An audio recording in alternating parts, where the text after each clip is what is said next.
Cops target fat black man's family, unaware he is a Delta Force commander. The moving truck was not a fancy one, and Marcus Calloway would not have wanted it to be, because there was something honest about renting a plain white cargo truck from a lot off the interstate and loading it yourself, hauling every box with your own hands, every lamp and every bookshelf and every bag of Zoe's stuffed animals that she absolutely refused to let go into storage, even though they had not fit neatly into anything and had ended up in a laundry basket, wedged between the couch cushions and the wall of the truck for the entire 4-hour drive from their old apartment on the east side of Columbus. He pulled the truck into the curved driveway of 14 Sycamore Court at 2:45 on a Friday afternoon in late August, and the sun was doing what late August sun does in Ohio, which is sitting low and golden and casting the kind of light that makes everything look like a photograph someone would frame.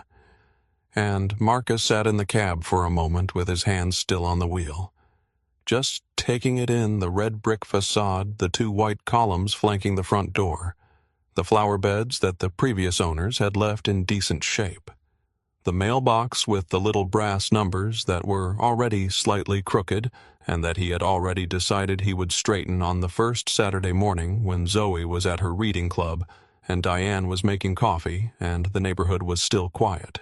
He was a big man.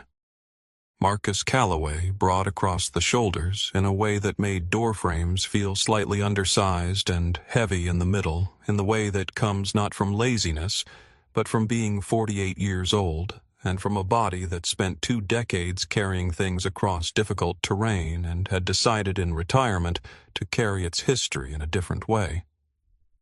He wore a faded Ohio State t-shirt that had a small bleach spot on the left sleeve and cargo shorts and work boots, because he had known this would be a working day, and there was nothing about him standing in that driveway in that August light that announced anything other than a man who was home. Diane got out of the passenger side before he could open her door, which she always did, and she stood beside him with her hand shading her eyes, and looked at the house with the expression she reserved for things she had worked very hard for, and was only now allowing herself to fully want.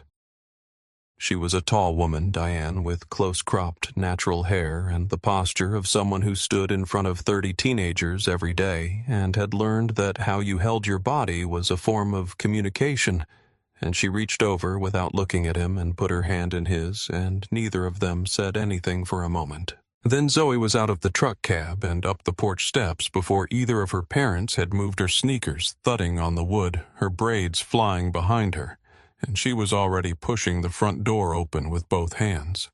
They had given her the key specifically for this moment and shouting from inside about which room she wanted and whether she could paint the walls and whether the backyard was big enough for a reading tent. Marcus smiled the deep crease smile that only Zoe and Diane ever produced and reached into his shirt pocket. The deed was folded into thirds, printed on heavy paper with the county seal embossed in the upper left corner, and it had Marcus A. Calloway and Diane R. Calloway printed in clean black type under the heading Grantees, and below that the address 14 Sycamore Court, Bridgeton Hills, Columbus, Ohio, and below that the date of closing, and below that the signature of the title officer and the notary. Marcus had read this document 11 times since closing day. He read it now by feel more than sight, running his thumb across the embossed seal, and then he folded it carefully and put it back in his pocket next to his chest.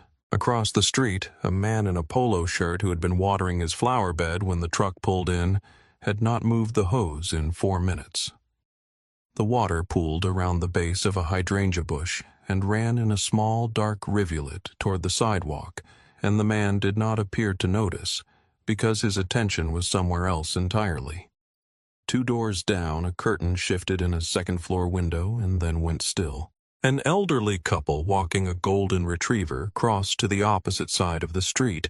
Before reaching the Calloway driveway, the husband gently pulling the dog's leash without explanation, and they did not look up. Diane saw all of it. She always did. She squeezed Marcus's hand once firmly and said nothing about any of it, because what was there to say that the squeeze had not already said? Marcus squeezed back. Inside, Zoe had claimed the second bedroom on the right for herself, and was currently testing the floorboards for creaks, narrating each one with scientific interest. And the sound of her voice moving through the empty rooms made the house feel for the first time like it was theirs. Not the paper in his pocket, not the closing documents in the manila folder in the glove box, but that sound. His daughter's voice bouncing off the walls of a house that was now, no matter what the street thought about it, their home. Sergeant Ray Pruitt had been parked 2 blocks north of Sycamore Court for the better part of an hour, engine idling, a large gas station coffee going cold in the cup holder, and he was watching the white moving truck in the rearview mirror with the particular quality of attention that he reserved for things he had already decided were a problem.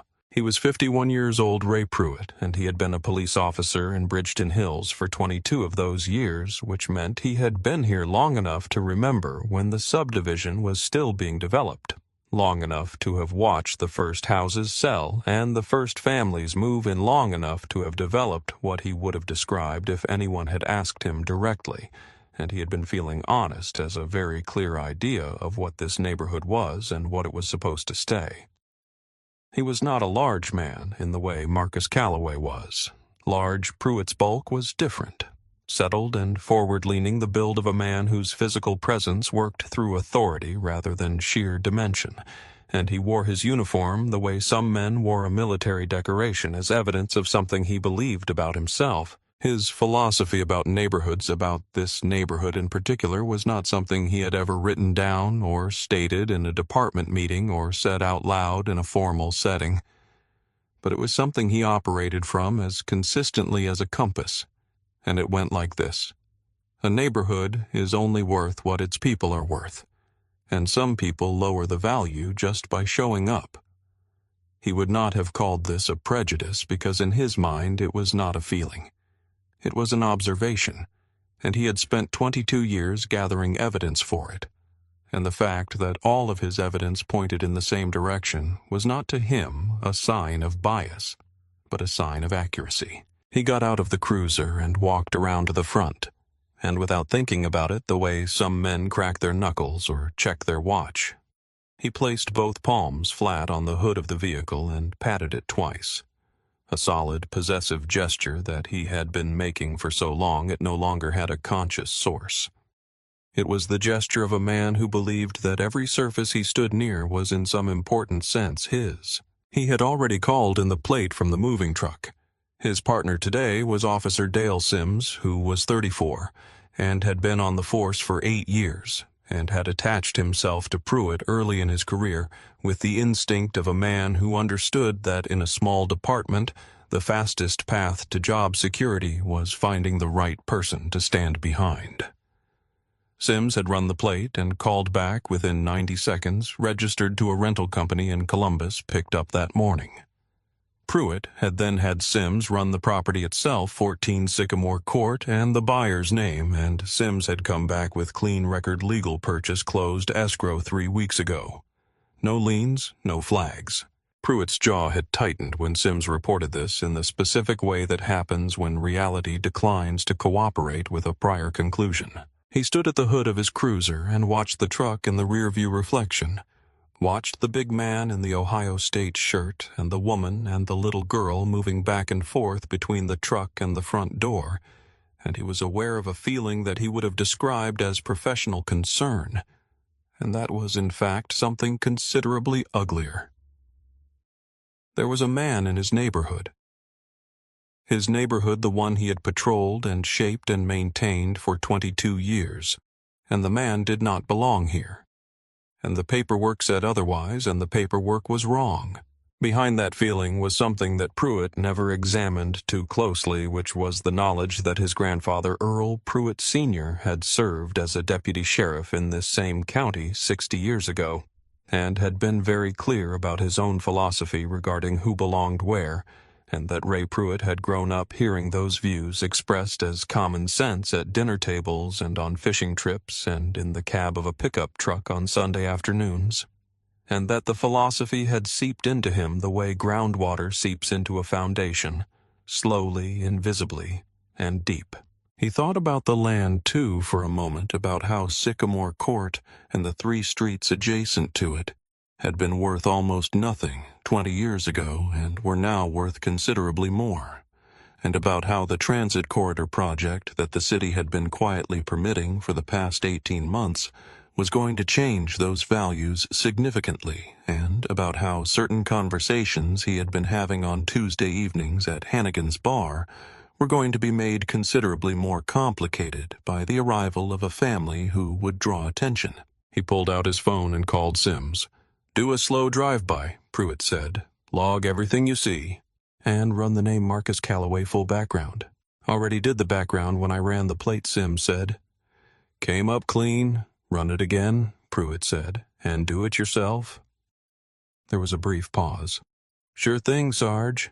Down the block, the little girl, 10 years old, maybe, carrying a box of books that was too large for her, and walking with her chin up over the top of it so she could see where she was going, made 3 trips to the porch before her mother came out and told her to leave the rest for her father. She set the box down on the top step and sat next to it, swinging her legs over the edge, looking out at the street with the open, curious expression of a child who had been told this was her neighborhood and believed it completely. Pruitt watched this in the rearview mirror with the cold, quiet conviction that she was wrong. He pulled away from the curb without signaling. It was the second morning Saturday, the kind of late August Saturday that arrives golden and unhurried with the smell of cut grass, and someone 3 blocks over running a leaf blower too early, and Marcus was on the front porch with a toolbox open beside him, fixing the left shutter that hung at a slight angle from a loose hinge, the kind of small cosmetic imperfection that the previous owners had lived with long enough to stop seeing, but that Marcus had noticed on the walk-through and had been thinking about fixing ever since.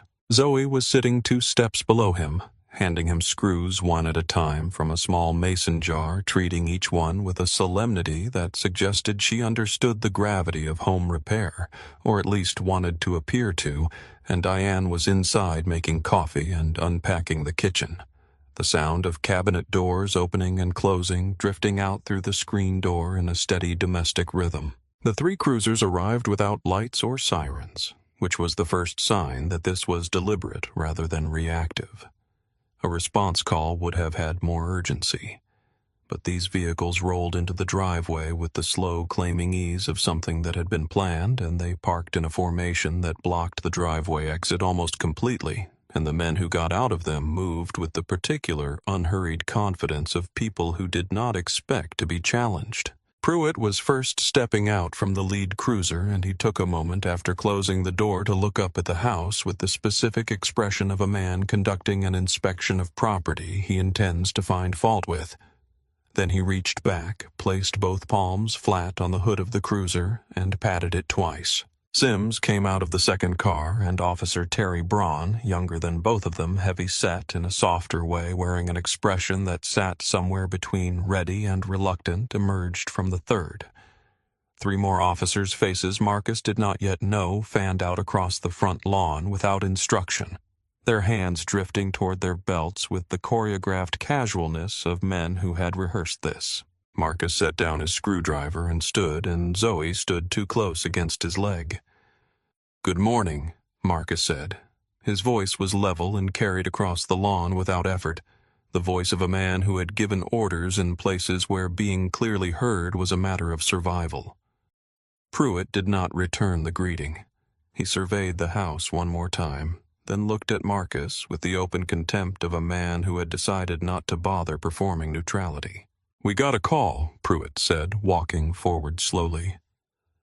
"Neighbor reported a possible break-in. Suspicious activity." "I'm the homeowner," Marcus said. "We moved in yesterday." That right, Pruitt said it as a statement, not a question, with the flat tone of a man who had been told something he intended to disbelieve. "You got something that says that." Marcus reached into his shirt pocket and produced the deed, unfolded it to full size, and held it out. Pruitt crossed the remaining distance between them, took the document, and looked at it, or appeared to look at it, because what he was actually doing was performing the gesture of review without any intention of accepting the result. And after perhaps 4 seconds, he crumpled it slowly and deliberately into his fist and let it drop to the grass. "Looks like a forgery to me," Pruitt said. "Probably printed it at the library." Zoe made a small sound beside Marcus's leg, not quite a word, but the beginning of one. Marcus put his hand on her shoulder gently, but with a weight that said, "Stay." "That's an official county document," Marcus said, "with a notary seal and an embossed county stamp. You want to look at it again?" "I want to know what you're doing in this house," Pruitt said, stepping closer, reducing the distance between them to something that was no longer conversational. He was shorter than Marcus by 4 inches, but he occupied space differently with the practiced aggression of a man who used proximity as a tool. "And I want to know right now." Sims drifted to the left, positioning himself to Marcus's side, and said with an easy cruelty, "Built like a warehouse, isn't he, Sarge?" He patted his own flat stomach with mock appreciation. Braun, 2 steps behind Sims, let out a short laugh and then appeared briefly uncertain of whether he had committed to it too enthusiastically. Marcus did not look at Sims. He kept his eyes on Pruitt, and in his peripheral vision he was reading everything: the positioning of all 6 officers, the distance to the door, the fact that Diane had appeared in the doorway and Zoe was still against his leg, and his Delta Force training was doing what it always did in a situation like this, which was not telling him to fight, but telling him to understand, to map the terrain completely before deciding anything. He knew that he could end this confrontation in under 4 seconds. He knew the precise sequence of movements, the angles, the pressure points. He knew it the way he knew his own address. And he knew with equal certainty that doing so would destroy everything he had built, everything that deed in the grass represented, and would give these men exactly what they needed. So instead he reached with a motion so unhurried it was almost meditative into his shirt pocket. Not for the deed which was already on the ground, but for his phone, and pressed the side button twice, activating the voice recorder app that he had downloaded 3 days ago and positioned in his pocket with the microphone end facing outward. Then he put his hand back at his side and looked at Pruitt and waited. Pruitt stepped in another half-inch, his voice dropping so that it would not carry to the street, though the phone in Marcus's pocket heard every word with absolute clarity. "You don't own this street," Pruitt said, and his voice had the particular timbre of a man delivering what he considered a fundamental truth. "You just bought the paper." Diane came through the screen door fast, her teacher's voice already engaged. "What is going on out here? We have every legal right to be on this property." Sims pivoted toward her. "Ma'am, you need to go back inside."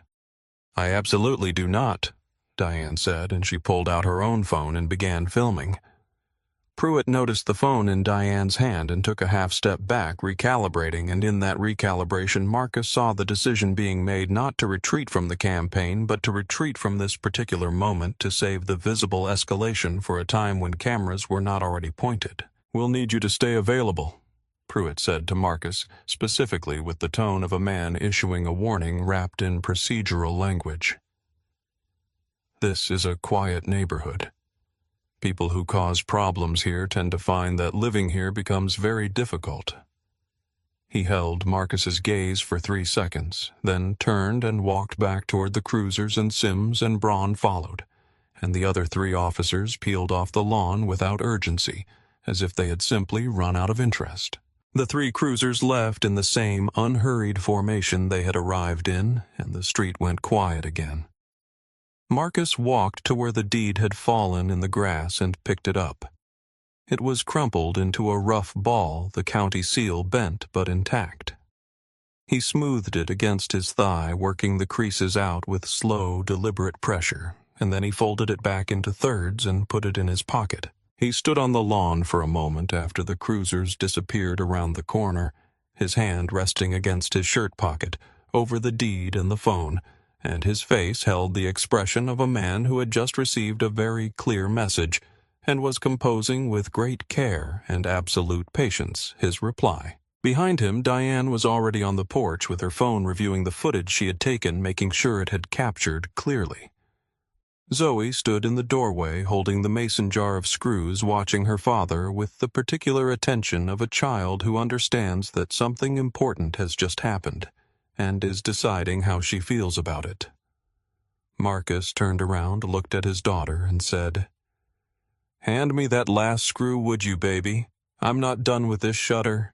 Zoe crossed the porch and held out the jar, and Marcus took the screw and went back to work. What came next was not dramatic, which was precisely the point. The first citation arrived on Monday morning tucked under the wiper blade of Diane's Honda Accord, which was parked in their own driveway, and it cited a violation of Bridgeton Hills Municipal Code Section 14.7 vehicle, parked in a manner obstructing a designated pedestrian access route, with a fine of $85. The car was parked 2 feet inside the property line and had been parked that way in that exact position by the previous owners of 14 Sycamore Court for the better part of a decade without a single citation. Marcus photographed the citation, photographed the car's position relative to the property line, photographed the adjacent sidewalk, which was entirely unobstructed, and filed it in the manila folder he had started on Sunday night. The second citation arrived Wednesday on his truck, this time citing a different section of the same municipal code commercial vehicle parked in a residential zone without a 36-hour advance permit for a fine of $110. It was a rental truck that he had returned on Sunday. The citation was dated Tuesday. He photographed it and added it to the folder. On Thursday, a code enforcement officer named Gerald appeared at the door at 10 in the morning, clipboard in hand, wearing the expression of a man who had been told what to find before he arrived, and he informed Marcus that a complaint had been filed regarding an unpermitted accessory structure in the rear yard. Marcus walked him through the backyard, which contained a garden bed, a plastic lawn chair, and a garden hose on a bracket. And the code enforcement officer looked at each of these items with the focused attention of a man searching for something that was not there, made several notes on his clipboard, and eventually told Marcus he would have to file a corrective action review and that someone would be in touch. Nobody was ever in touch. The review sat somewhere in an office and generated no further communication. But Marcus photographed everything: the officer's vehicle, his badge number, the clipboard, the empty backyard, and added it to the folder. The following Tuesday, Zoe came home from school with a note in a sealed envelope addressed to the parents of Zoe Calloway from the office of the principal at Bridgeton Hills Elementary, and the note stated in careful administrative language that there had been concerns raised by several parents and staff members regarding behavioral incidents during recess involving your daughter, and that the principal requested a meeting at the earliest opportunity. Diane read the note twice, standing in the kitchen, then set it on the counter, and Marcus watched her read it a third time, and he watched her face do the thing it did when she was working very hard to process something without letting it touch her in the way it wanted to touch her. Diane had been a teacher for 16 years.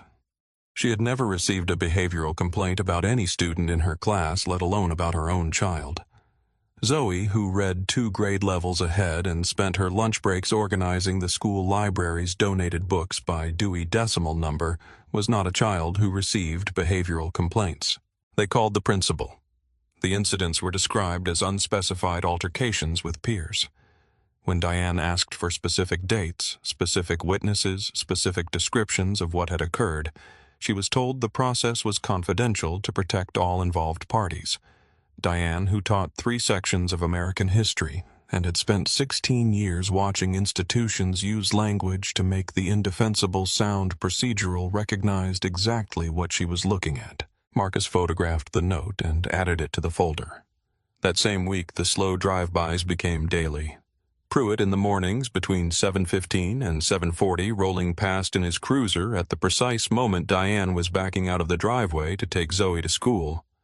Sims in the evenings between 5:30 and 6 when Marcus's truck was in the driveway and the lights were on in the kitchen. Always the same 2 cars. Always slow enough to be seen. never slow enough to be sighted.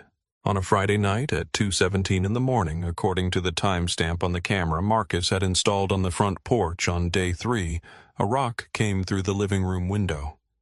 It landed on the hardwood floor amid a spray of broken glass and skidded to a stop against the leg of the coffee table, and on its surface in red spray paint someone had written, "Get out," in letters an inch and a half tall.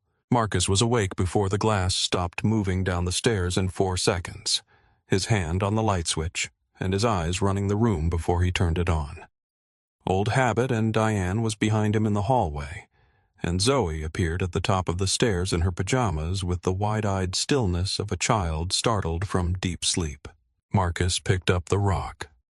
It was a landscaping stone, the kind sold at every home improvement store in Columbus, and it fit in his palm with a familiar specific weight. He stood there for a moment, holding it, and the house was quiet around him. And outside the street was dark and empty, and he looked at the word written on the rock, and he looked at his daughter at the top of the stairs. "Go back to bed, baby," he said, his voice completely level. "It's okay. I'm going to take care of it." He documented everything. The broken window, the rock, the angle of entry, the position of the stone on the floor, and filed a police report the next morning.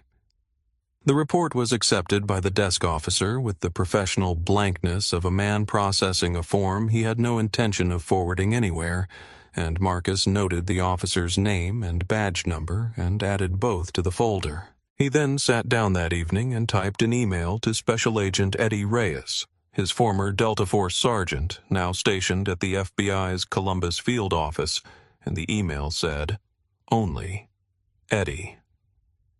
I need your ears. Call when you can." He sent it and closed the laptop and went to stand in the doorway of Zoe's room watching her sleep, her books stacked neatly on the nightstand. The nightlight casting a small, warm circle on the ceiling. Her face completely relaxed in the specific way that children's faces are relaxed in sleep, as if the day has been entirely set aside, as if the world is for these hours exactly what it should be. Marcus stood there for a long time before he went back downstairs.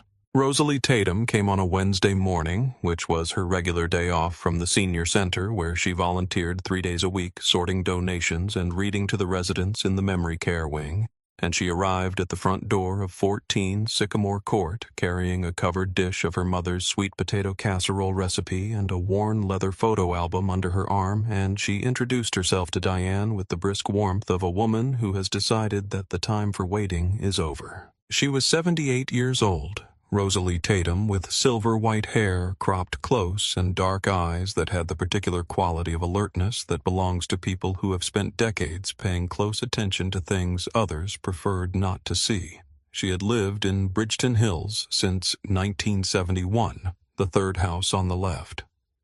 The white one with the blue shutters that she had painted herself at the age of 41 and repainted every 8 years since. And she was... Marcus would later understand the living institutional memory of this street, the keeper of everything that had been carefully arranged to be forgotten. They sat at the kitchen table, the casserole between them going untouched for a while, and Rosalie opened the photo album and began at the beginning. In 1961, she explained the land that was now Sycamore Court, and the 3 streets adjacent to it had not been a suburb at all, but the eastern edge of a working-class black neighborhood that had been growing quietly and steadily since the late 1940s. Small houses, a barber shop, a grocery, 2 churches, a community center that doubled as a polling location during elections. The families were not wealthy, Rosalie said, running her finger across a photograph of a block party taken in 1959. But they were rooted and they were building, and they owned what they owned with the specific pride of people who had been told for generations that ownership was not for them and had decided to be proved wrong. In August of 1963, the larger of the 2 churches, Greater Hope Baptist, which also served as the community center and had been running voter registration drives every weekend for 6 months in preparation for the following year's elections, burned down on a Sunday night. 9 people were inside. None of them survived. The official report filed by the county sheriff's office listed the cause as electrical fault origin undetermined, and the investigation was closed within 3 weeks. Rosalie turned to a page in the album and placed her hand flat on it, palm down, as if steadying it against something. The photographs were in black and white, and the one she showed them first was the community center before the fire, a solid brick building with arched windows and a hand-painted sign above the door, and a crowd of people on the front steps in their Sunday clothes.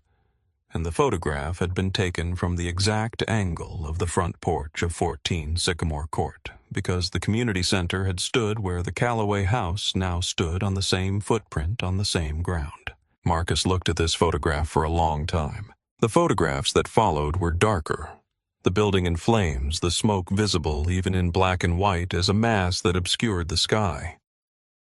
And then the aftermath, the empty lot, the families beginning to leave, and a series of photographs that Rosalie's mother had taken without explanation, but with what was clearly a documentarian's instinct of papers being delivered to front doors of men in official vehicles parked in driveways, of families loading their belongings into trucks, with the specific economy of movement that comes from being given very little time. Within 18 months of the fire, Rosalie said every black-owned property in a 4-block radius had changed hands. The methods varied. Some were false liens filed against the properties for code violations that had been invented and then impossibly accelerated through the administrative process.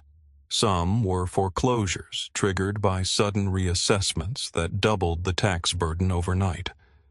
Some were more direct visits from the deputy sheriff, conversations that were not recorded anywhere. Outcomes that appeared in the property records as voluntary sales at prices so far below market value they could only be explained by the specific weight of fear. The deputy sheriff at the time was Earl Pruitt Sr. Marcus set down his coffee cup. Rosalie told him she had carried this knowledge for 60 years and had watched 4 families try to buy on this street in the intervening decades, and had watched all 4 of them leave within a year, and she had never had anyone she trusted enough to give it to. And the reason she was here now, she said, looking at Marcus directly, was not just because of what had happened on Saturday morning with the cruisers in his driveway, though that had been the deciding moment, but because a woman who had been waiting 60 years to see this particular ground return to the people it was taken from had recognized in Marcus Calloway from the first morning she watched him smooth that crumpled deed against his thigh and stand up straight, someone who was not going to leave. She pushed the photo album across the table. Then she pulled a second folder from her bag, thinner but precise, organized with the care of someone who had been anticipating this conversation for a very long time. And inside it were the original deeds to 4 of the properties acquired by the same development company, a name that had been revised 3 times through various shell entities over 60 years, but whose ownership chain, when you followed the records with enough patience, led consistently back to the same family name, Norwood. City Councilman Frank Norwood's grandfather had bought the first lot in 1964 for $400. The Transit Corridor project, currently under permitting review by the city's Planning Commission, was expected to increase property values in this precise quadrant of Bridgeton Hills by somewhere between 200 and 400%. Marcus had read about this in the city planning documents, which were public when he was doing his research before purchase. What he had not known, what Rosalie's folder made devastatingly clear, was that Norwood's development company, operating through its most recent shell entity, had been quietly reacquiring adjacent lots for the past 3 years, and that 14 Sycamore Court was the last significant parcel in the original 1963 footprint that was not yet in their possession. Marcus sat with this for a long moment. Then he opened his own folder, the one he had been building since day one, and put it beside Rosalie's on the table, and the 2 collections of evidence 60 years apart, and assembled by 2 entirely different people for 2 entirely different purposes, sat side by side and told a single story. "I need to make a call," Marcus said. Rosalie nodded. She picked up her fork. "Eat first," she said. "It's better warm." The cameras had been running since day 3. Marcus had installed 4 of them, a doorbell unit, a wide-angle unit mounted to the porch, soffit covering both the driveway and the front walk, a concealed unit wedged into the gap between the fence board and the gate post on the east side of the house, covering the backyard approach, and a small unit inside the garage that covered the alley-facing window, and he had set all 4 to continuous high-definition recording with cloud backup on a 30-day rolling cycle, which meant that by the time he sat down 2 weeks after moving in to review the footage, he had enough material to map Pruitt's operation with the same analytical precision he had once used to map enemy patrol patterns in Kandahar province. The patterns were, in fact, not dissimilar. Pruitt arrived from the north every morning between 7 and 7:45, always in the same cruiser, always passing the house at a speed that suggested surveillance rather than patrol. Sims worked the evening shift typically between 5 and 6:30, and he had a habit of pausing the cruiser directly across from the driveway for 30 to 90 seconds, which was long enough to be intimidating, but short enough to be defensible as standard patrol behavior. Braun, the youngest of the 3, the one who had laughed a half-second too late on day 2, appeared irregularly, and when he was alone, his passes were faster and he spent less time stopped, and Marcus noted this as the behavior of a man who was performing compliance rather than conviction. He had also identified a pattern in the timing of the citations, in the code enforcement visit, which correlated precisely with Pruitt's radio check-in logs, publicly accessible through a records request that Marcus had filed through a civil rights research organization so that the request arrived without his name attached to it. The citations had all been issued within 2 hours of Pruitt logging a welfare check on Sycamore Court. The code enforcement officer's visit had been logged as a follow-up to a complaint filed by an anonymous community member through the city's online portal, and the IP address from which the complaint had been submitted resolved to a workstation inside the Bridgeton Hills Police Department. Marcus put all of this in a second folder separate from the first one that contained the raw documentation, and this folder was the analytical layer, the connections, the timelines, the patterns, and he encrypted it and sent a copy to Eddie Reyes. Eddie had called back 2 days after the initial email, and when Marcus finished laying everything out, Eddie was quiet for several seconds, and then he said, "The company names you just gave me, say them again." Marcus said them again, another pause longer this time. Marcus Eddy said one of those names is in a financial crimes preliminary inquiry that my field office has been running for 14 months. We've been following the money. We couldn't connect it to active civil rights violations. You just gave me the connection. The FBI needed 2 things to move. Eddy said a cooperating witness from inside Pruitt's operation and the complete 1963 land records, establishing the fraudulent seizure as the origin point of a decades-long pattern of racially motivated property theft. Without both pieces, a federal civil rights case would be defensible on the grounds that the current activity was localized and not part of an organized conspiracy. With both pieces, it was something else entirely, something that carried Hobbs Act implications and federal mandatory minimums. Marcus mentioned Braun. He described the pattern he had observed: the slower drive-bys, the delayed laughter, the faster solo passes, and Eddie made a note of this without comment. 30 days, Eddie said. Give me 30 days to build the federal nexus on the financial side, and then we move together. Don't do anything. I understand, Marcus said. I'm serious. Nothing. I heard you the first time, Eddie. He followed Pruitt himself on 2 Tuesday evenings because Tuesday was the pattern he had identified from the footage Pruitt's cruiser leaving the precinct at 8:15. Making a stop, he did not log in his duty notes, returning 40 minutes later. Marcus dressed in dark civilian clothes and drove his wife's car and parked on the adjacent block to Hannigan's bar and walked to the alley behind it, where a cracked rear window above a utility door caught the sound from the back booth reasonably well when held up to the microphone on his phone. The second Tuesday produced Councilman Frank Norwood, who arrived at 8:30 in a charcoal blazer and ordered coffee. He did not drink, and who said to Pruitt in the conversational tone of a man discussing a zoning variance rather than the terrorizing of a family. The developers are nervous. The timeline doesn't move for sentiment. I need that property clear by end of quarter. Pruitt nodded slowly and patted the table with both palms.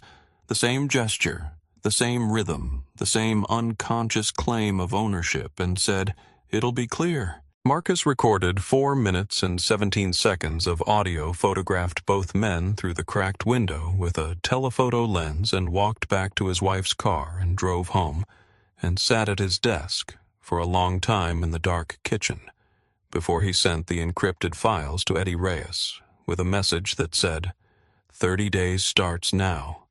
Don't make me wait longer than that. It was a Tuesday night at Hannigan's, which was becoming something of a tradition for Ray Pruitt, in a way that a man with more self-awareness might have found ironic. And he was in the back booth with a beer and the expansive, settled comfort of a man who believes the situation is exactly as he has arranged it to be. Sims was across from him, working through a basket of wings, and Braun was beside Sims with a beer he had been nursing for 45 minutes. And Pruitt was talking with the particular relish of a man recounting a successful operation to subordinates who are required to appreciate it.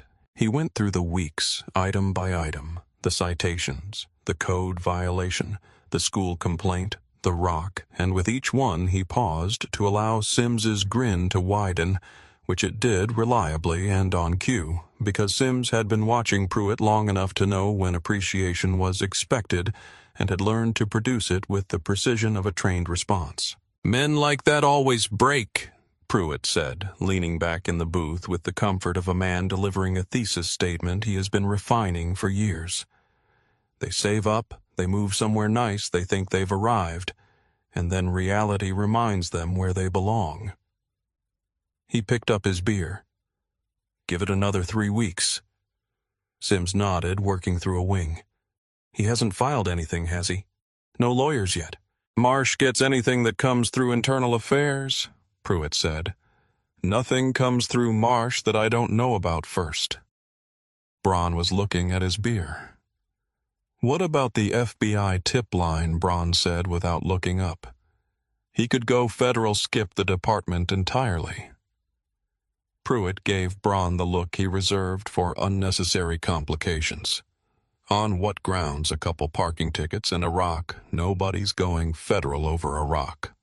Braun nodded, still looking at his beer. He had not laughed once during the recap, and Pruitt had noticed this the way he always noticed Braun's reluctance as a mild irritant, a friction point, the kind of soft loyalty that needed periodic tightening, but he filed it away rather than addressing it because the evening was going well, and Pruitt preferred to manage people when things were going well rather than when they were not. He reached into the inside pocket of his jacket and checked his phone's banking app.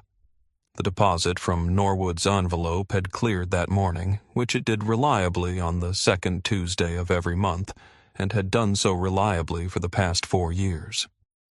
He put the phone away and reached forward and patted the table with both palms, twice solid, the gesture as natural to him as breathing, and picked up his beer again. "Another week like this," he said, "and they'll be putting a for sale sign up themselves." Sims laughed. Braun took a long drink from his beer and said nothing. Outside in the parking lot, Pruitt walked to his personal vehicle, a gray F-150 that he kept cleaner than his cruiser, and without breaking stride, he placed one hand flat on the hood and patted it once and got in and pulled out of the lot into the Tuesday night, past the alley behind the bar, where nobody was standing anymore under a sky full of stars that were entirely indifferent to the question of who belonged where. 600 yards away in a direction that was not the parking lot and was not anywhere Pruitt would have thought to look, a car with its lights off sat parked in the shadow of an oak tree, and the camera on the passenger seat had been recording since 8:15. The letter was on school letterhead, which made it worse somehow, the formal institutional cleanliness of it, the careful administrative language that had been designed to say something devastating while maintaining complete deniability. and Diane had read it twice in the parking lot before she drove home and had managed through 16 years of professional discipline to keep her face completely neutral during both readings. She came in through the kitchen door and put her bag on the counter, and stood at the sink for a moment with the water running and her hands under the faucet, which was not something she did normally. And Marcus, who was sitting at the table reviewing his documentation folder, looked up and knew, before she said anything, that something had happened that was different in kind from the citations and the code enforcement officer and the rock. She turned off the water and turned around and told him. The letter stated in the careful passive voice that HR departments use when they want to describe an action without attributing it to an actor that her teaching contract was being declined for renewal, effective at the end of the current semester, citing documented concerns raised by multiple members of the school community regarding classroom conduct and appropriateness of curriculum delivery. No dates, no specifics, no names. The letter had been signed by both the principal and the district's HR director, which meant it had been coordinated at a level above the school itself. Diane had been teaching American history for 16 years.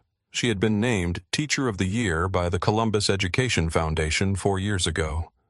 She had never received a formal complaint of any kind. The specific language the letter used, appropriateness of curriculum delivery, was language she recognized from political arguments about history, education, the kind of complaints that were filed by parents who objected to their children learning about certain parts of American history. And she understood with immediate and complete clarity what had happened, which was not that she had done anything wrong in her classroom, but that someone had filed complaints that did not need to be specific or verifiable in order to activate a bureaucratic process designed to produce exactly this outcome. She sat down at the table across from Marcus and put the letter between them, and Marcus read it, and she watched his face do the thing where it went very still and very controlled, and she could feel in that stillness the specific quality of rage that comes from watching someone you love be hurt in a way that is designed to look like procedure. He looked up from this letter. He did not say he was sorry. He did not say it would be okay. He asked, "Do you want to keep teaching here, or do you want to burn it down?" Diane laughed, a short, involuntary sound that had nothing to do with anything being funny. "I want both," she said. Zoe appeared at the kitchen doorway in her pajamas. She had been upstairs reading and had heard Diane come in and had come down for a glass of water and was now standing very still in the doorway with the specific attention of a child who understands that she is witnessing something significant and is trying to decide whether to pretend she has not heard it. "Are we leaving?" she asked. Marcus looked at Zoe. He did not hesitate. "No," he said. One word. The weight of it settled over the kitchen like something physical. Zoe went to get her water, and Marcus heard her go back upstairs, and the sound of her door closing softly was a sound that he carried in his chest for the rest of that evening and for several weeks after. Later, after Zoe was asleep, after the house was quiet, Diane went to the bookshelf in the living room and took down a file folder from behind a row of teaching texts, a folder that Marcus had not known existed, and she brought it to the table and opened it, and inside it was her own documentation, every citation organized by date, the code enforcement officer's visit with a photograph she had taken through the window, the school complaint note, the names and badge numbers of every officer who had conducted a drive-by identified by cross-referencing the department's public duty roster, a printed copy of the City Planning Commission's transit corridor documents with the projected property value increases highlighted. She had been building this file in parallel with his independently, with the methodical precision of a woman who taught history and understood that the first thing institutions that do terrible things do is ensure there is no record. They sat across from each other at midnight with both folders open between them, and Marcus looked at her, at the woman he had married 23 years ago, and who had it turned out been doing exactly what he had been doing without telling him for exactly the same reasons, and he did not have words for what he felt. So, instead, he put his hand over hers on the table. "We file everything together," he said. "From now on." Diane turned her hand over and held his.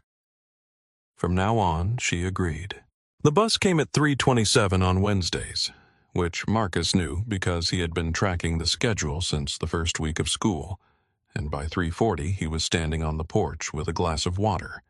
He did not drink, and by 3:50 he was calling Diane, who was inside on the computer, and Diane came to the door and looked at the empty street with him, and neither of them said what they were thinking, which was the same thing.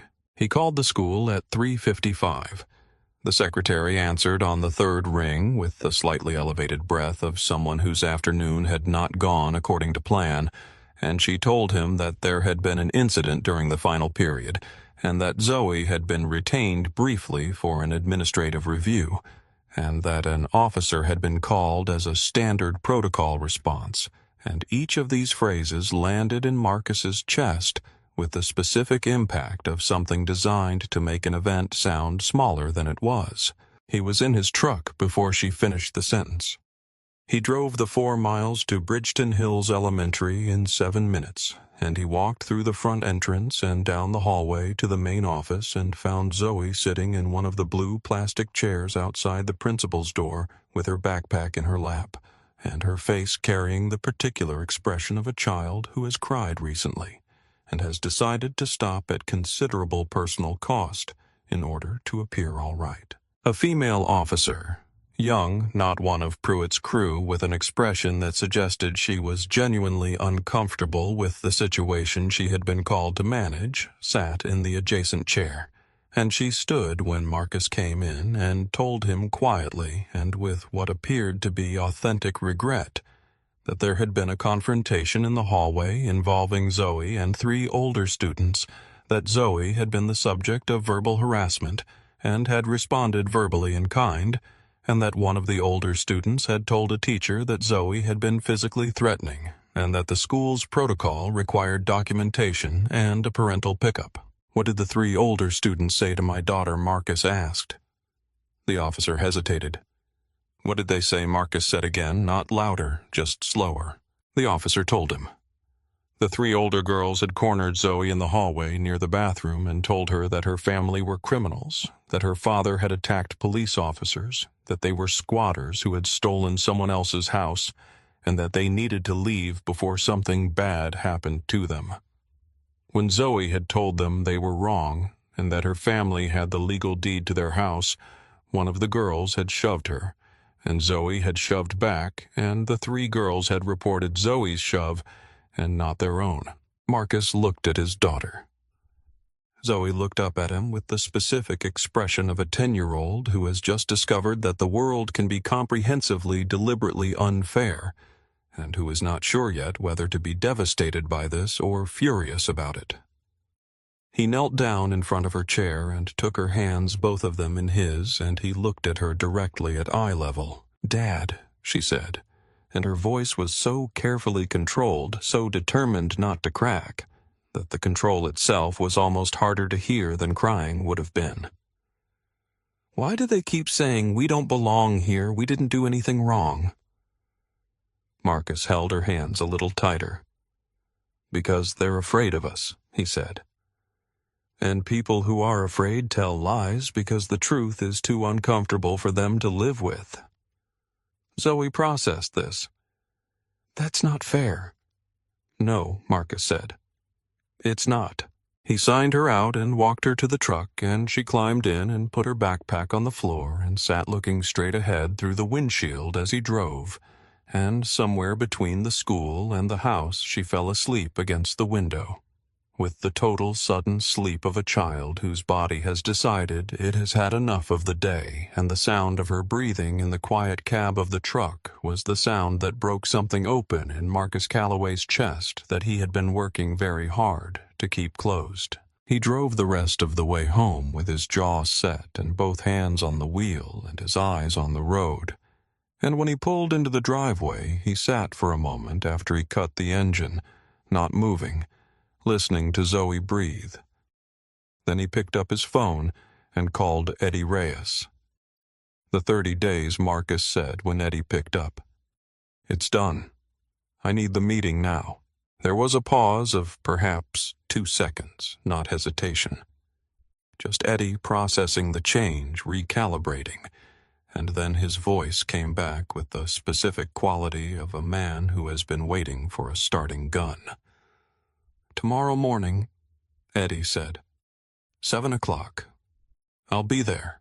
Marcus carried Zoe inside and put her on the couch with a blanket and went to his desk and opened his encrypted files and began organizing everything in the precise sequential order of a man preparing a case he intends to win completely. Eddie Reyes arrived at 7:02 in a gray Toyota Camry with a cracked side mirror and a Columbus parking permit on the dashboard, and he was wearing jeans and a dark blue button-down with the sleeves rolled to the elbow, and he carried a shoulder bag rather than a briefcase.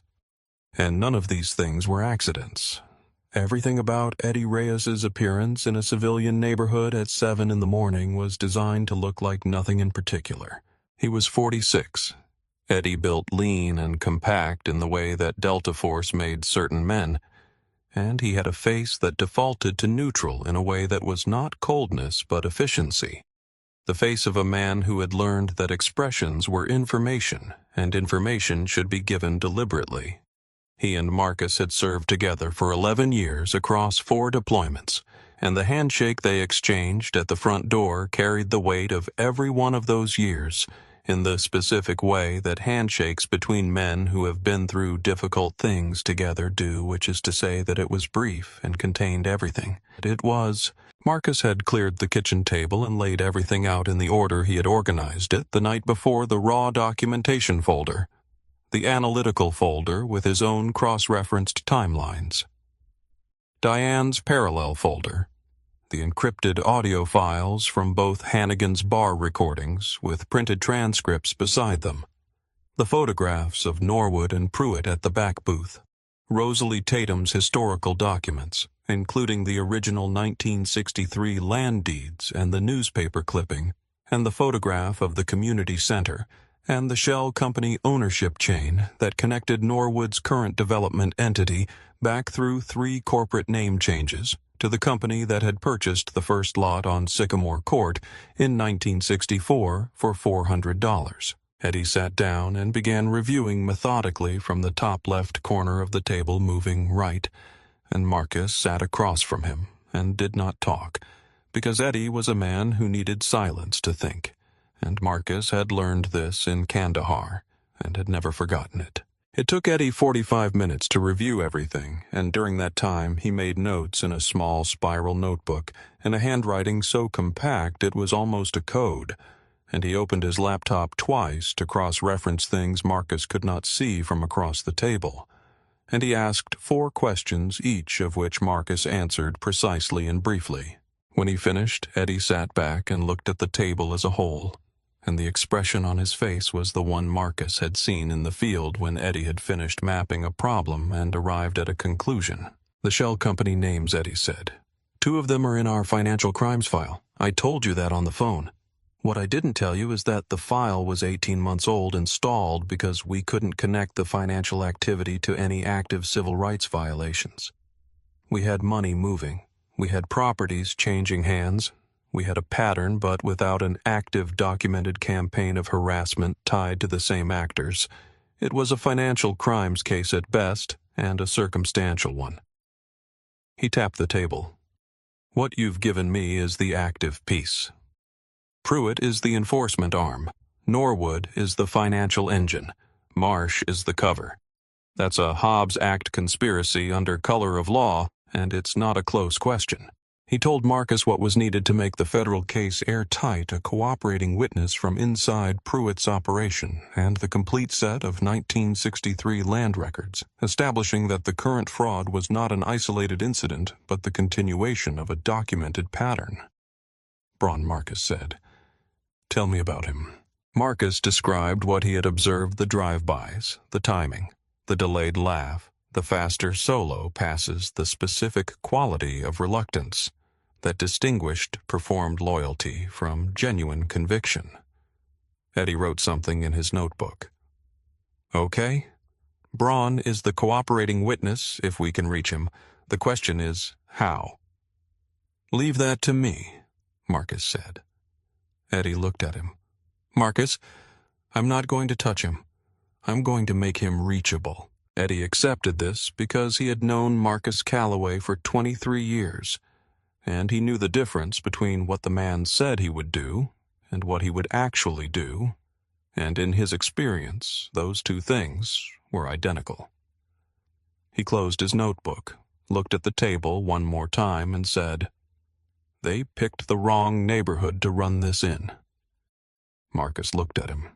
They didn't know the neighborhood had a memory. Vivian Cross arrived the same afternoon that Eddie left, referred by a text message from Eddie that said, "Only call this number. She's the best I've seen." And when Marcus called the number, she answered on the second ring and said, "Mr. Calloway, I've been briefed. When can I come?"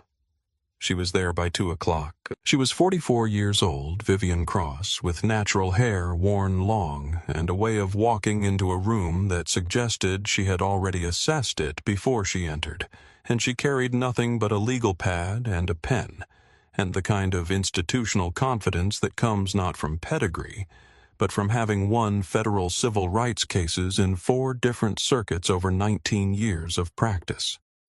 She did not take the chair.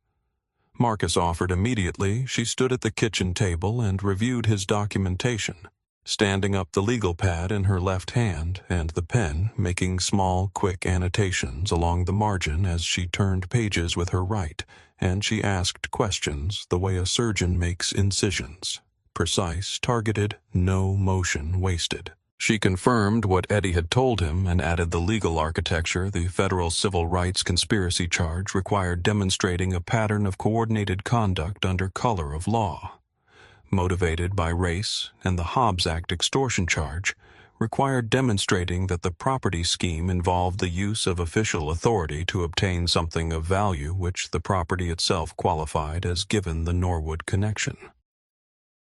Both charges, prosecuted together with the financial crimes evidence, carried mandatory minimum sentences in the federal system that would effectively end Pruitt's life as a free person. She told Marcus her strategy.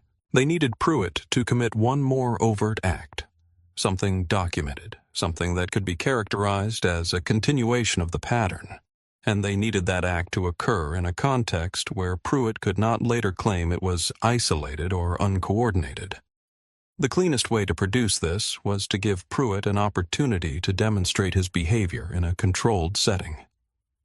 Marcus would walk into the Bridgeton Hills Police Department in person on camera and formally file his civil rights complaint, not through Marsh's Internal Affairs office, which would bury it, but by physically appearing at the front desk and stating his intent loudly enough for the lobby camera to record it, and simultaneously filing the federal complaint with the FBI so that the 2 filings were time-stamped within minutes of each other. Pruitt's response to being publicly challenged in his own precinct would be the overt act.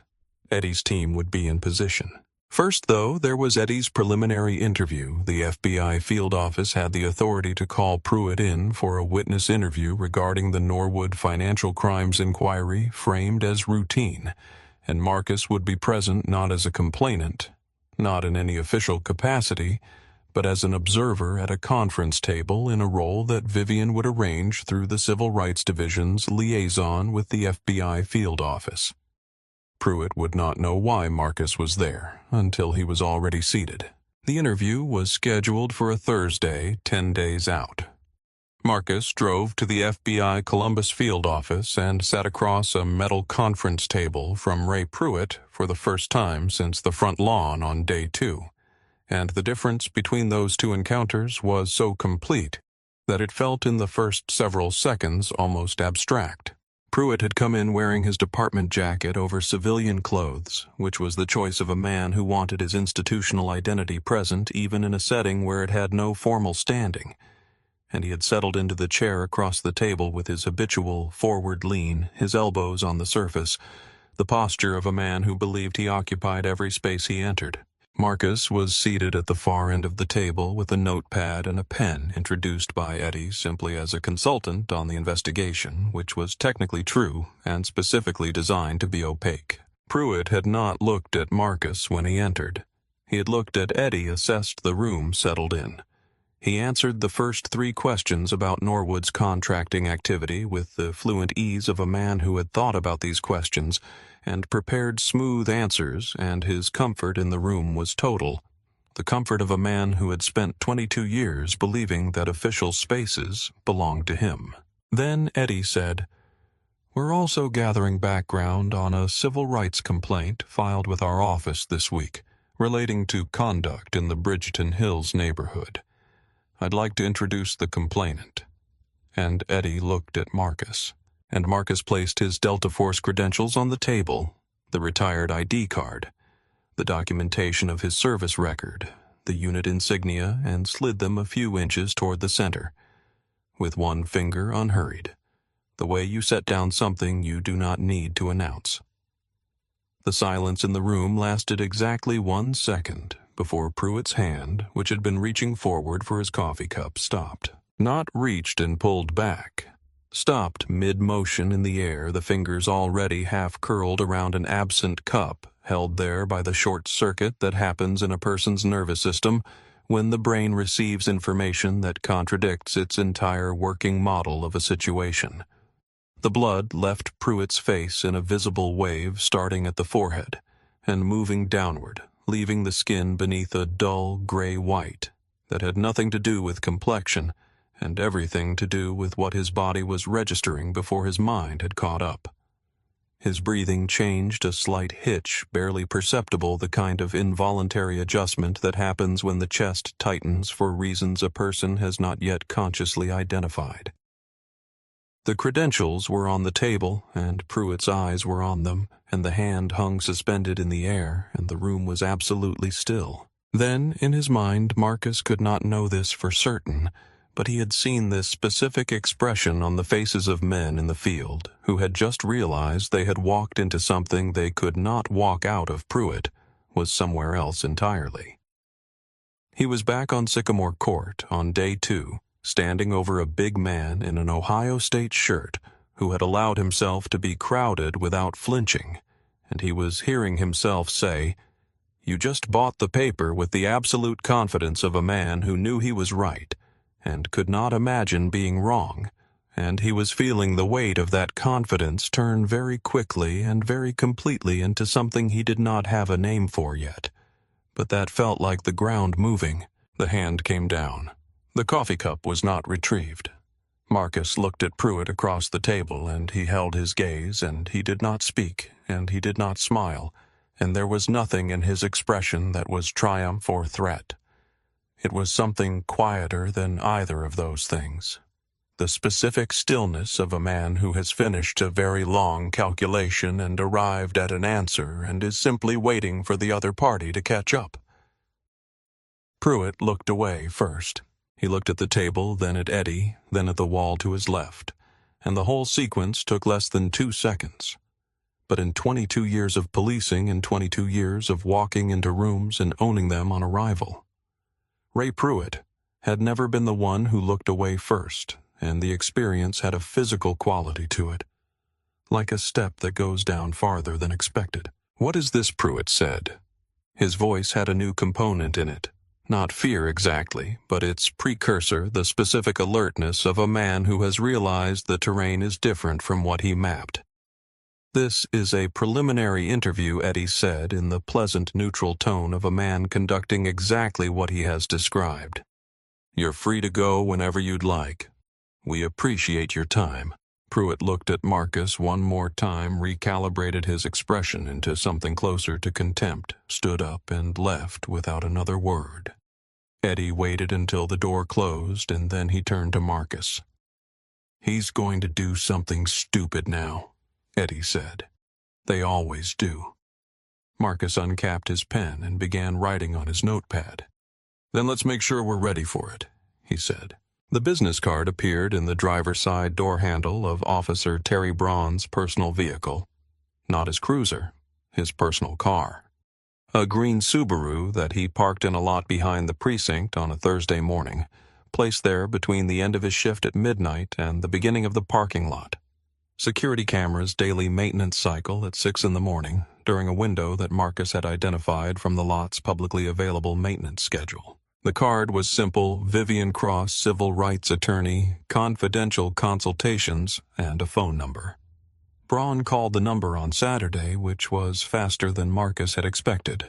They met at a diner called Millie's 22 miles outside Bridgeton Hills at 9 in the morning on a Tuesday, a week after the FBI interview. Braun arrived first, which Vivian had expected, and he was in civilian clothes and had checked the parking lot through the diner window twice before Vivian walked in, and he ordered coffee and didn't drink it. And when Vivian sat down across from him, he looked at her with the specific expression of a man who has been carrying something very heavy for a very long time and is not yet sure whether putting it down will result in relief or catastrophe. He was 34, Terry Braun, and he had 8 years on the force and a wife named Carol and 2 daughters, 7 and 4, and he had joined the Bridgeton Hills department because it was close to home and the pay was decent, and he had believed at 26 that being a police officer meant something straightforward and good, and the years since had been a long, slow education in how wrong he had been, and the cost of that education had been paid in the form of things he had watched happen and done nothing to stop. He had a notebook. It was a standard composition notebook, the black and white kind from any drugstore, and it was filled with his own handwriting in a format that was almost legal in its precision. Dates, times, locations, badge numbers, incident descriptions. He had started keeping it 3 years ago. He told Vivian after the third black family in 3 years had moved on to Sycamore Court and been forced out within 8 months. He told Vivian what he knew about the 4 families before the Callaways. He named them the Washingtons, the Grants, the Pryors, the Morrison family, and for each one he described the campaign. The citations, the school pressure, the property damage in at least 2 cases, direct physical confrontations that had resulted in arrests on charges that were later dismissed but had been devastating in the moment. All 4 families had sold and left within 12 months. All 4 properties had been purchased within 90 days of each sale by an entity whose principal contact consistently resolved to the name Frank Norwood. He told Vivian about the arrangement between Pruitt and Marsh, how every complaint that came through internal affairs about Pruitt's conduct was routed directly to Marsh's desk and never advanced, and how Marsh had made clear to every officer in the department that complaints about Pruitt were a form of career self-destruction. He told her he had kept the notebook because he thought someday there would be someone to give it to, and that for 3 years he had not found that person, and that the person had turned out somewhat unexpectedly to be a retired Delta Force commander who had moved in on a Friday afternoon and refused to leave. Vivian photographed every page of the notebook, 47 pages of dates, incidents, badge numbers, and cross-referenced property records, and sent the encrypted file to AUSA Deborah Sinclair at the U.S. Attorney's Office in Columbus, who had been briefed and had been waiting for this specific piece since Eddie had called her 2 weeks earlier. She explained the cooperation agreement to Braun in clear and specific terms: full cooperation, complete testimony at trial. No withheld information.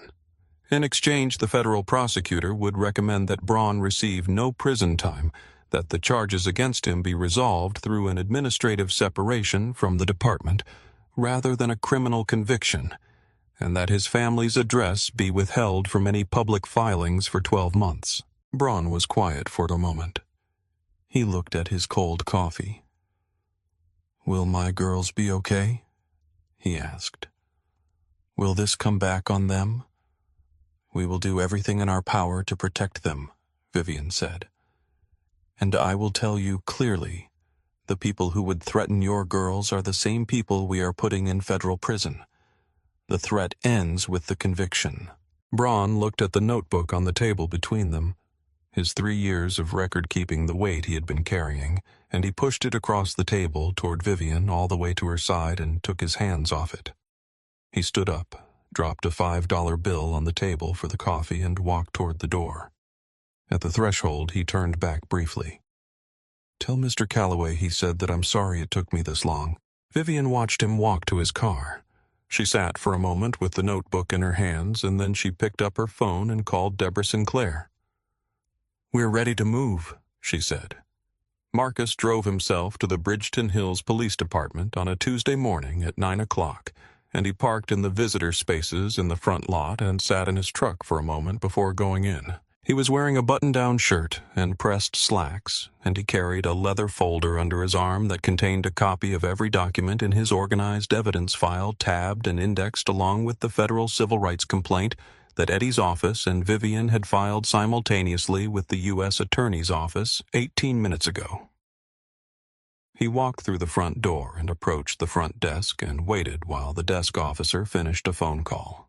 "I'm here to formally file a civil rights complaint," Marcus said clearly enough that the lobby camera mounted in the upper right corner above the entrance would capture audio without difficulty. "Against Sergeant Ray Pruitt. Badge number 4471, for a pattern of racially motivated harassment, property destruction, employment interference, and abuse of official authority targeting my family at 14 Sycamore Court. I'd like to log this complaint at the front desk and receive a written receipt." The desk officer stopped writing.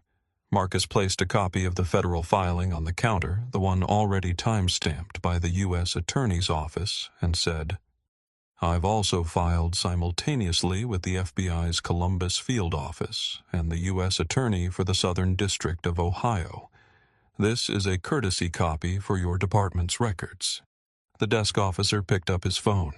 Captain Glenn Marsh appeared from the back hallway in 90 seconds wearing the expression of a man who has been handed a problem he was specifically designed to handle and is not yet alarmed because he has handled problems like this before. Marsh told Marcus in careful procedural language that civil rights complaints required a standard form, that the form required an appointment, that appointments were scheduled by Internal Affairs, meaning himself, and that he would be happy to provide Marcus with the form number. Marcus looked at him. "The form number for the complaint that was filed 18 minutes ago with the United States Attorney's Office," Marcus said, "is case reference number 2024-CR-0447. You can look it up." Marsh's expression changed in a way that was visible and that the lobby camera recorded. Then Pruitt came through the back hallway. He had heard through Marsh's call or through whoever had phoned ahead, and he had come to the lobby with the same energy he brought to Sycamore Court on day 2. The energy of a man who believed his presence was itself a form of authority, and he crossed the lobby toward Marcus with the deliberate territory-claiming walk that Marcus recognized and had been waiting for. He stopped 2 feet away. In his peripheral vision, Marcus could see Eddie Reyes walking through the front door. Pruitt leaned forward, dropping his voice to the register he used for things he did not want recorded, and said, "You want to fight. I've been burying people like you for 20 years. Marcus did not move. He looked at the lobby camera. He looked back at Pruitt. He said nothing, because he did not need to say anything, because the room had already changed around both of them and only one of them knew it. Eddie stepped up beside Marcus and placed his FBI credentials on the counter next to Marcus's federal filing, and 2 agents who had come in behind him moved to either side of the lobby with the quiet efficiency of people who have rehearsed exactly this. Captain Marsh Eddy said in the pleasant conversational tone he used for statements that were not actually conversational at all, "I have federal arrest warrants for Sergeant Raymond Pruitt, Captain Glenn Marsh, and City Councilman Frank Norwood. I'll be executing all 3 simultaneously." He placed 3 documents on the counter, fanned out each with a federal seal. "Sergeant Pruitt, please step to the side." The lobby was very quiet. Ray Pruitt had worked in this building for 22 years, and he knew every officer currently in it by name, and every officer currently in it knew him. And as the federal agents moved him toward the side of the lobby and the handcuffs came out, the thing that happened in that room was not chaos. It was silence, which was worse because it meant that every person present had made a choice about where they stood, and the choice was unanimous, and it was not with him. He tried the union first, told the lead agent, a woman named Torres, who had the professional patience of someone who had heard every version of this before, that he had the right to union representation before any processing occurred. Agent Torres told him he was being arrested on federal charges, that federal arrest procedures operated independently of local union contracts, and that he was welcome to contact union representation after processing. He tried seniority next, addressed the officers standing in the doorway of the back hallway, the ones he knew, the ones he had worked beside for years, looking at Sims, specifically, who was standing against the wall with his hands at his sides and his face arranged in the specific blankness of a man who has decided that the safest thing he can do is not exist right now. Sims did not move. The agents guided Pruitt toward the exit, and as they passed through the lobby door and into the parking lot, they passed the cruiser. His cruiser. The one he had parked in the same spot every morning for 11 years. The one whose hood he had patted without thinking. Every time he got in and out of it, the one that was in every practical sense. The physical representation of the authority he had built his entire identity around. And one of the agents, in the slight awkwardness of navigating through the narrow space between the cruiser and a concrete barrier, bumped the hood of the vehicle with his hip. Pruitt's eyes went to the hood reflexively, the look of a man whose hand wants to reach for something that is no longer his to touch. And then his eyes moved away because the gesture was unavailable to him. Now the surface was no longer his surface, and the realization of that specific loss, small and strange and entirely symbolic, sat in his chest alongside the handcuffs in a way that the handcuffs alone did not. The federal transport vehicle was a black SUV, not a cruiser, and the back seat was a cage, and Pruitt had sat in the front seat of vehicles like this for 22 years on the other side of the partition, and the difference between those two positions was not, it turned out, as large as he had believed. Simultaneously, in City Hall's third-floor conference room, Councilman Frank Norwood was in the middle of a budget committee presentation when two federal agents came through the door, identified themselves, and placed a federal warrant on the table in front of him. Norwood had enough presence of mind to begin a sentence about legal representation before the lead agent said quietly, "Mr. Norwood, the warrant is for racketeering, civil rights conspiracy, and Hobbs Act extortion. We'll have time for legal representation after processing." The room stayed absolutely silent as Norwood stood and was guided out. In the Internal Affairs office on the third floor of the Bridgeton Hills Police Department, Captain Glenn Marsh was mid-call with a police union attorney when two agents came through his office door, and the union attorney on the other end of the line heard Marsh say, wait, hold on," and then the sound of the phone being set on the desk, and then silence. Marcus stood in the lobby and watched Pruitt's transport pull out of the parking lot, and he did not pump his fist, and he did not feel the surge of satisfaction that people sometimes imagine in moments like this, because what he felt was something quieter and more durable than satisfaction. It was the feeling of a weight that had been placed on his family being formally, institutionally, permanently lifted, and that feeling had a different quality from triumph. It had the quality of correctness, of a thing being set back to what it was always supposed to be. Outside in the parking lot, Diane was in the car with Zoe. He had asked them to come not inside, not to watch, but to be there when it was done. Diane had understood without him explaining. Through the windshield of her car, he could see her watching the transport vehicle pull away, and he could see her exhale slow and complete, the breath of a woman who had been holding something in her chest for a long time and was letting it go. Rosalie Tatum was on her front porch 3 blocks away when the news alert hit her phone at 9:47. The alert said, 3 arrested in federal civil rights conspiracy case, Bridgeton Hills. She read it twice, put the phone face down on the porch railing, folded her hands in her lap, and lifted her face to the morning sky with her eyes closed, and stayed like that for a long time.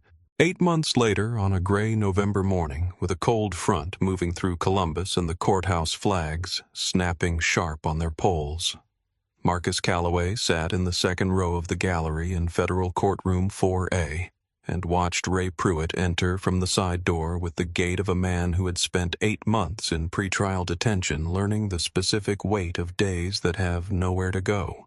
The uniform was gone, replaced by a gray suit that a public defender had arranged from a consignment service, and it fit imprecisely across the shoulders, in a way that made Pruitt look simultaneously too large and diminished, like a man whose dimensions no longer matched his circumstances. He had lost weight. The forward-leaning bulk that had once communicated authority now communicated something else, something closer to the compression that happens when a body has been under pressure for a long time. He did not look at the gallery. A.U.S. Deborah Sinclair sat at the prosecution table, and she had been preparing this case for 7 months with the focused patience of a woman who understood that cases like this one were won in the preparation room, not the courtroom. Vivian Cross sat beside her at the support table, and the two of them together had built something that Pruitt's court-appointed public defender had been reviewing for 3 weeks with the progressively diminishing expression of a man who understands that a building has already fallen and he has been asked to redesign the architecture. The trial had been running for 9 days. Terry Braun had testified for 4 hours on day 3, and his testimony had been methodical and complete dates, incidents, badge numbers, cross-referenced with the composition notebook that had been entered as Exhibit 7. He had wept twice briefly, and had not tried to hide it, and the jury had watched him with the specific attention that people give to someone who is telling the truth at considerable personal cost. He named every family, he named every incident, he named every conversation in which Marsh had made clear that Pruitt was untouchable. Rosalie Tatum had testified on day 5, and she had brought the photograph album, which had been entered as Exhibits 12 through 31. And she had held the photograph of the community center burning and identified the building and the address and the 9 names of the people who had died inside it. And she had read each name into the court record slowly and distinctly. And the courtroom had been so quiet during those 9 names that the sound of the stenographer's machine was the loudest thing in the room. On day 7, Deborah Sinclair called Marcus to the stand. He testified for 3 hours, the documentation, the pattern, the Hannigan's bar recordings, the FBI interview. And his voice was steady throughout, with the specific steadiness of someone who has been keeping precise records specifically because they knew they would one day need to account for everything. And then on day 8, late in the afternoon, Sinclair said, "Your Honor, the prosecution would like to play Exhibit 3A for the jury." The large monitor to the left of the witness box came to life, and a small waveform appeared on the screen. And AUSA, Sinclair said, "This is an audio recording made by the complainant Marcus Calloway on August 26th of last year at 14 Sycamore Court. The recording was made on Mr. Calloway's personal phone in his own presence during an encounter with Sergeant Pruitt. Under Ohio one-party consent law, the recording is fully admissible. I'll ask you to listen carefully." The technician pressed play. The audio came through the courtroom speakers with a clarity that filled the room completely. Ambient neighborhood sounds in the background, the rustle of grass underfoot, and then the voice. Pruitt's voice, unmistakably and absolutely in the confident low register he had used on that Saturday morning when he believed no one was listening and nothing would follow him home from that lawn. "You don't own this street, you just bought the paper." The words landed in that federal courtroom with the full weight of everything that had happened since the morning they were spoken. The citations, the rock, the school hallway, the notebook Braun had been keeping for 3 years. The 9 names Rosalie had read into the record, the 4 families who had packed and left and never come back. Every one of those things was audible in that recording behind the ambient sounds and beneath the confident contempt of a man who had believed himself completely safe. When the recording ended, the courtroom was silent for a long moment. Not the brief silence of a pause, but the deeper silence of a room full of people absorbing something that has just become permanent. The woman in the 3rd seat of the front row, a retired teacher 63 years old, was not writing anymore. She was looking at Pruitt at the defense table, and her expression was not one of anger or triumph, but of the specific, settled recognition that comes when a thing you suspected for a long time turns out to be exactly what you suspected it was. Two other jurors exchanged a look. A third had both hands flat on the railing in front of him, absolutely still. At the defense table, Pruitt was looking at the surface of the wood in front of him, with the fixed, deliberate attention of a man who has decided that if he does not move, the moment might pass over him. It did not pass over him. Pruitt's defense attorney rose for cross-examination and tried to argue that the recording had been obtained through manipulation, that Marcus had deliberately provoked the statement, that Pruitt's words had been taken out of context. He asked 3 questions and received 3 answers that made each question worse than the one before it, and he sat back down. Diane testified about her termination. Calm, precise, devastating. She brought the timeline document she had built at midnight with Marcus Exhibit 44. Zoe's school incident was entered into the record. Vivian read the description aloud rather than putting a child on the stand. The defense had nothing. Sims had taken a plea deal in month 3 and was testifying for the prosecution. The jury deliberated for 4 hours and 11 minutes and returned a verdict of guilty on all counts. 2 weeks after the verdict, on a Thursday morning with thin winter light coming through the high windows of courtroom 4A, the atmosphere had changed from the sustained tension of a trial to something different, a gravity that was quieter and more final. The atmosphere of an ending that has already been decided and is now being formally recorded. Ray Pruitt was ordered to stand, and he stood, and the U.S. Marshal beside him adjusted his grip on Pruitt's arm with the practiced steadiness of someone who understood that people's legs sometimes failed them at moments like this. Pruitt looked nothing like the man who had walked up the driveway of 14 Sycamore Court 8 months earlier with 6 officers fanned out across the lawn behind him. The forward-leaning bulk was gone, replaced by a compression that comes when the thing that made a person feel large has been removed. His shoulders were drawn in. His jaw, which had spent 22 years set in the hard line of a man who expected to be obeyed, now moved with a slight involuntary tremor that he appeared to be working to suppress and failing. His hands at his sides were absolutely still in the way that hands are still when a person has nothing left to do with them. He looked finally and completely like the size he actually was. Judge Howard Breck looked at the man standing before him with the specific expression of a federal judge who has read every page of a record and found none of it mitigating. And he was quiet for a moment before he began. "Raymond Pruitt," Judge Breck said, and his voice in the high-ceilinged courtroom had the quality of something that fills the available space completely without effort. "You were given a sworn oath and a badge and 22 years of public trust, and you used all of it as instruments of a campaign that was not about protecting a neighborhood, but about protecting a criminal financial enterprise built on the same theft and terror that your grandfather conducted 60 years ago on the same ground. You are not the first Pruitt to do this. You are, however, the last." He looked down at the sentencing record, then back up. "This court has heard the names of the families you drove from their homes. The Washingtons, the Grants, the Pryors, the Morrisons. 4 families who saved and planned and signed their names on deeds just as the Callaways did, and who left within a year of moving in because you made their lives unbearable by design. And before them, this court has heard the 9 names that Rosalie Tatum read into this record.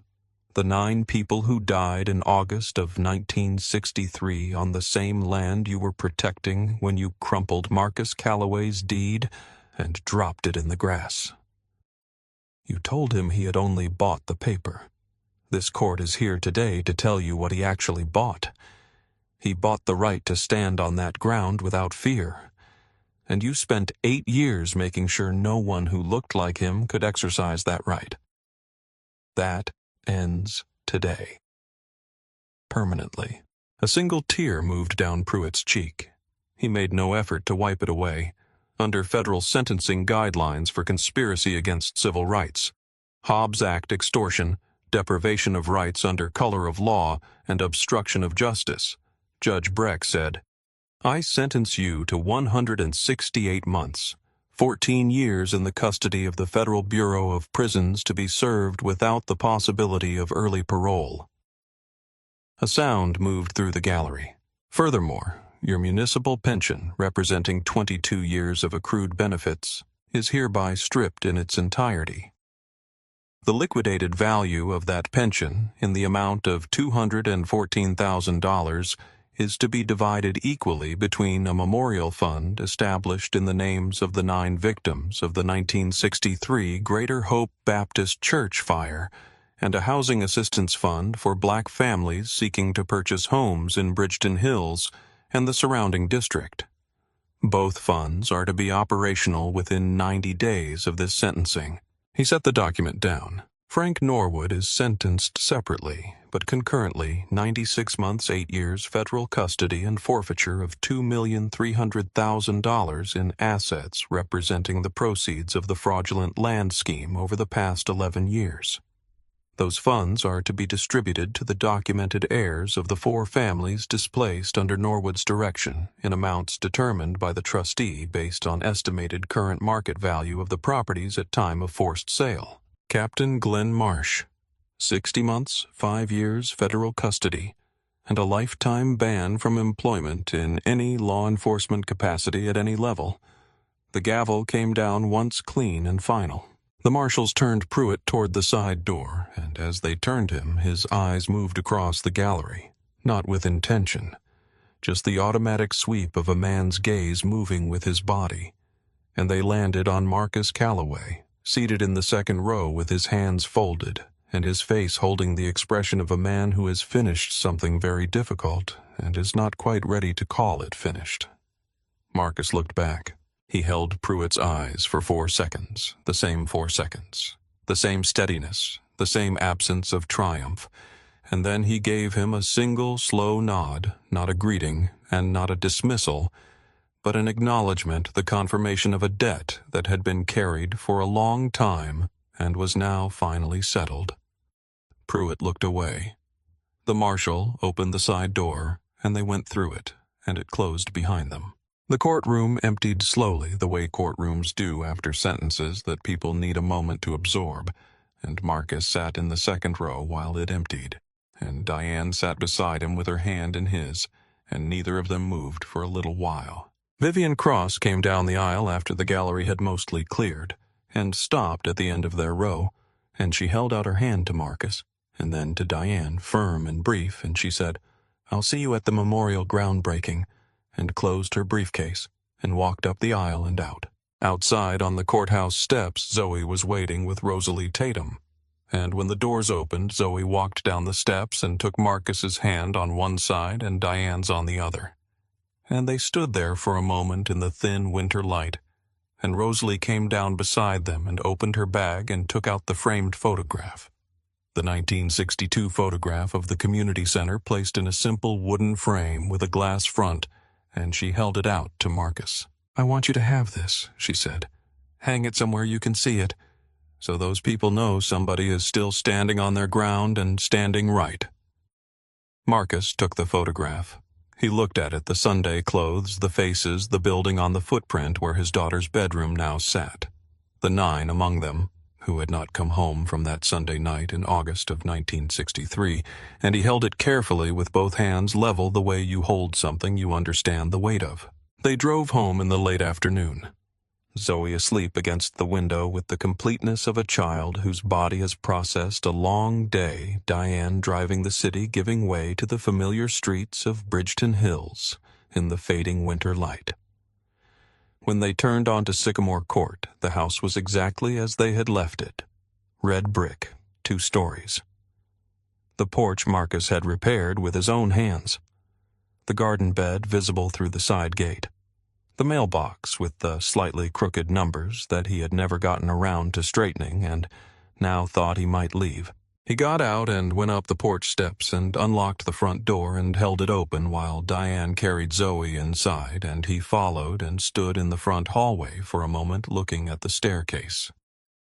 He hung the photograph at eye level on the wall at the top of the stairs in the exact spot where it would be the first thing anyone saw coming up from below, and the last thing anyone saw going down, hammering the nail carefully and leveling the frame with 2 fingers and stepping back to look. Then he went back downstairs and stood on the front porch in the cold and put his hand in his jacket pocket, and felt the deed, the original, still faintly creased where Pruitt had crumpled it on day 2, smoothed now and refolded and carrying the faint ghost of those creases, the way old paper carries the memory of every time it has been handled.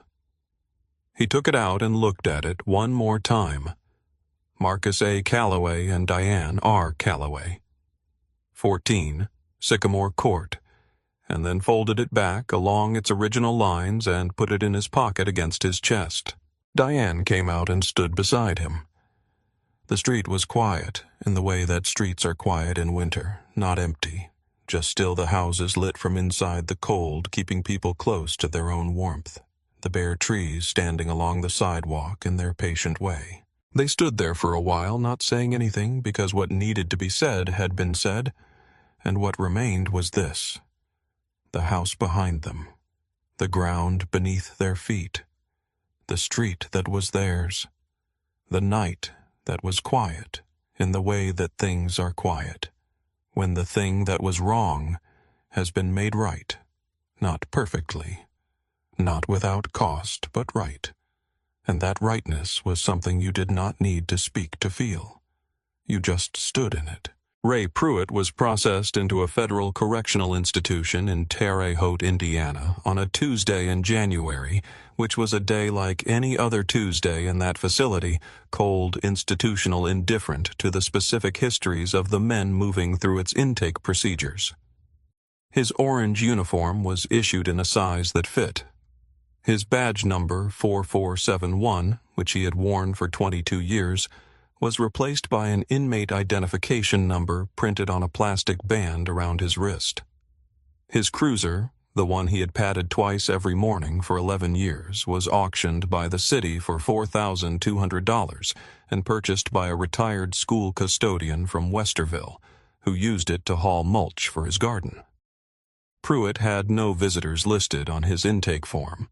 On a Saturday morning in April, the vacant lot adjacent to 14 Sycamore Court, which had been overgrown for 61 years and had held its silence through all of them, was cleared by a crew of volunteers that included 12 residents of Bridgeton Hills and 2 of the city's new police officers who lived 2 blocks away and had been assigned to the district under the federal oversight restructuring of the department that followed the convictions.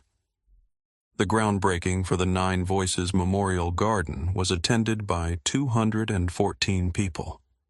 Rosalie Tatum placed the first shovel in the ground at 10:17 in the morning, and the sound it made going into the earth was the sound of something long buried beginning to be honored. The morning after the groundbreaking, Zoe came downstairs and stopped in front of the photograph at the top of the stairs, the 1962 photograph in its wooden frame, the community center and the Sunday clothes and the faces, and she asked Marcus, who was coming up behind her with 2 cups of coffee, to tell her the names of the people in it.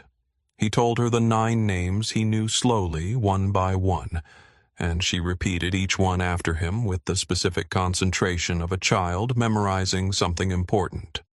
And when he was done, she stood there for another moment looking at the photograph, and then she went down the stairs and got her backpack and her coat and went to school without checking the window first. If this story moved you the way it moved us, do us a favor and hit that like button. Right now, it takes 1 second and it means everything to a channel like ours. If you believe stories like this one deserve to be heard, share this video with someone who needs to see it today. And if you haven't subscribed to our channel yet, now is the time we put out stories like this every single week. Stories about dignity, about justice, about the people who refused to back down when everything told them to. Hit that subscribe button and ring the bell so you never miss one. We'll see you in the next story.